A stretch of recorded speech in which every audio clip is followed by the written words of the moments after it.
Hey everyone, welcome to this full moon Sidereal astrology forecast for Tuesday and Wednesday, April 7th and 8th, 2020. Alright, so full moon, heightened part of the lunar month in grounded and improvement-oriented Virgo. If you were expecting me to say Libra just then, be sure to check out the link down below. We're using the actual visible sky, which is different from mainstream astrology. All right, so Virgo the maiden, great time of doing a status check.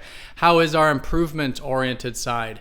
How is the side that does want to fix things, focus on the details, all to create more of a facilitative environment for ourselves and others?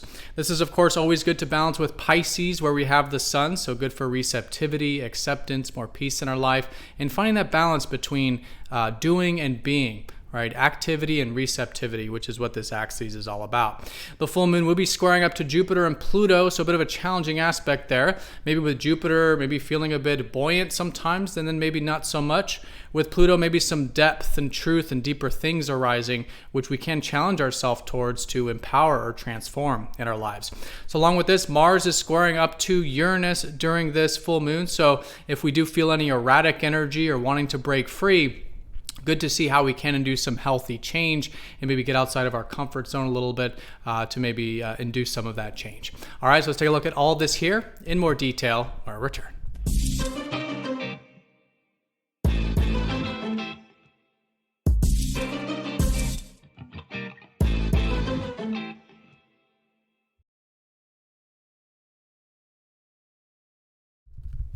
All right, so here's the chart for this full moon. So the exact time will be at 21:06 Eastern time of the Americas on Tuesday the 7th. But of course, for all intents and purposes, we'll be feeling it both days, both Tuesday and Wednesday. So here's the chart for the full moon. Again, we are using the actual size of the constellations. As you can see here, they are different sizes in the sky.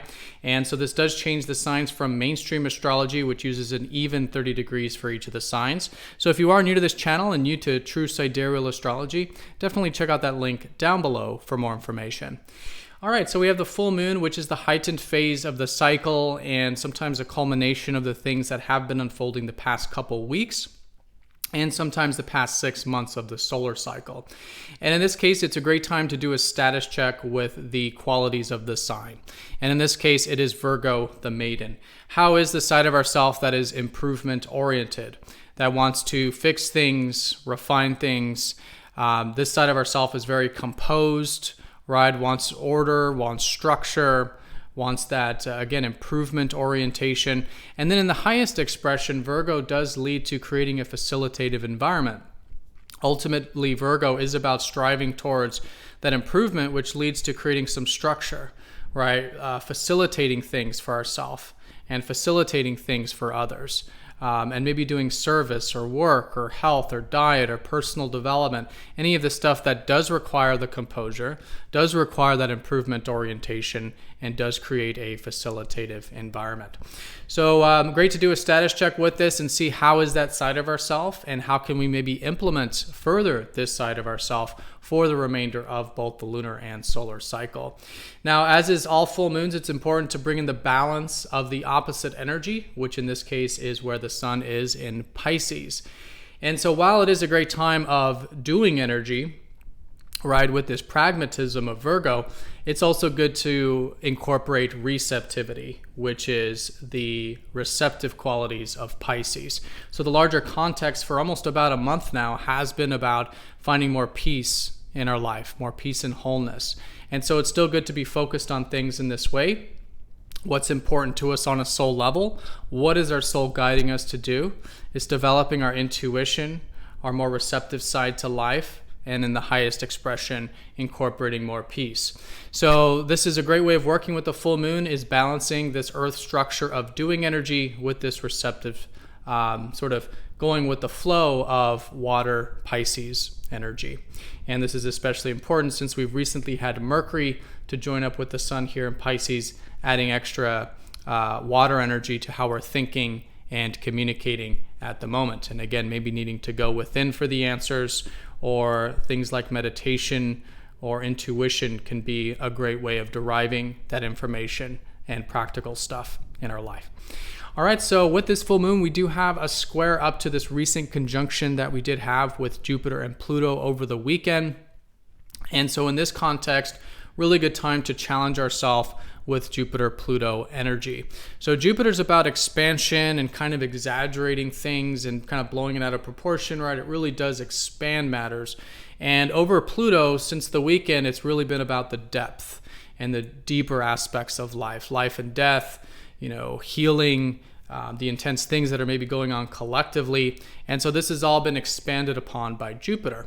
So this is a great opportunity here now to incorporate this energy in constructive and healthy ways. With Jupiter, especially in Sagittarius, how can we expand our perception and realize that what a lot is changing maybe collectively is perception, right?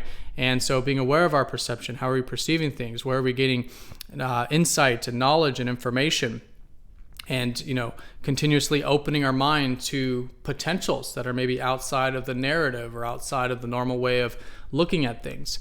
So really good to do that, expanding the mind, great for open-mindedness, challenging ourselves towards that bigger picture perspective. With that being said, Pluto squares are often a little bit more intense, a little bit more challenging. And so with this energy, there could be maybe some really deep things arising from the full moon. But it's this great opportunity to really work with these deeper dimensions. How can we maybe see the deeper aspects of life that Jupiter's expanding, but work with them constructively? Great time of facing fears, self-empowerment, transformation, looking at the truth of things, diving deep, maybe doing some inner work or some shadow work, and then externally maybe, again, doing things in the face of any inhibitions or wounds that we know if we do, right, if we do face some fears with, it can be very healing, very empowering, very transformative, and it makes it an excellent full moon for change, especially, again, if it does deal with perspective. So that's the square up to Jupiter and Pluto, but we also have a square that's outside of the full moon involving Mars and Uranus, which we maybe have already been feeling going into Monday. So as we approach Tuesday here, this is Mars, the planet of our drives and needs, in a bit of an adverse aspect up to Uranus, the planet of change and revolutionary energy. And so sometimes with this, there can be a bit of impulsiveness, maybe rashness, maybe anxiety, anything where we're wanting to break free. And so this can also be channeled in constructive ways, making this a very constructive part of the week. And in this case, it's how can we challenge ourselves to induce change in healthy ways? Maybe there's some things that are uncomfortable. Maybe they're outside of our normal mode of doing things or outside of our routines, but we can challenge ourselves to do. And these are usually things that'll incorporate more freedom into our life. It's usually about listening to our higher self or true self that does want to induce some of this change, but then maybe willing ourselves to do it with Mars, willing ourselves to do it constructively with Mars.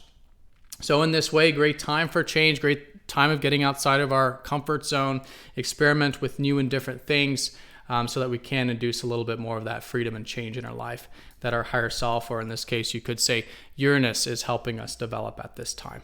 So that's going to be approaching the full moon. And then after we have the full moon, which will be, again, late Tuesday for most of us or early Wednesday, then as we get through the rest of Wednesday and into the rest of the week, we'll be easing up off of that square from Mars and Uranus and integrating this full moon. Now, on a minor note to this, Mercury will be in harmony to that Jupiter-Pluto conjunction.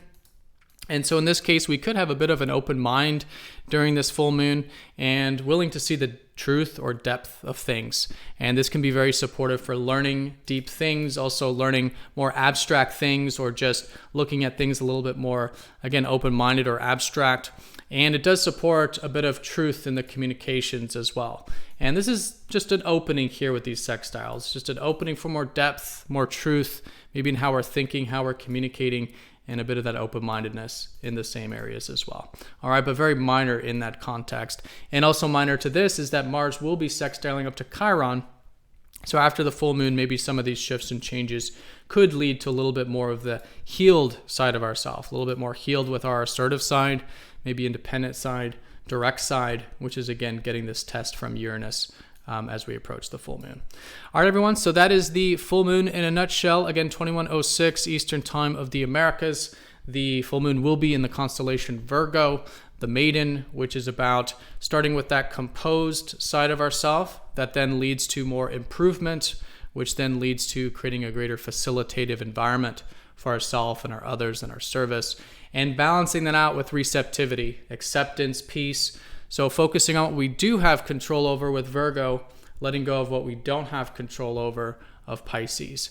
And in this case, challenging ourselves to maybe see the deeper picture and see the bigger picture, but at the same time, keep it nice and constructive. How can we healthfully induce some change? How can we healthfully transform our perspective and open our mind to other potentials?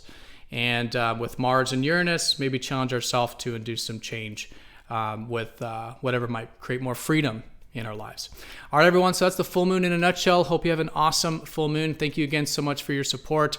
With all of you liking, commenting, and sharing these videos. Now down below, I will put which house this is going to be for each of the different signs. So if you do want to see where this full moon is taking place for you in your unique sidereal sign, definitely check out the comment section. It'll be the first pinned post down there in the comment section where you can see where this is for your sign. All right, so again, have a great one. Thank you again, and I'll see you all in the next daily forecast. Take care.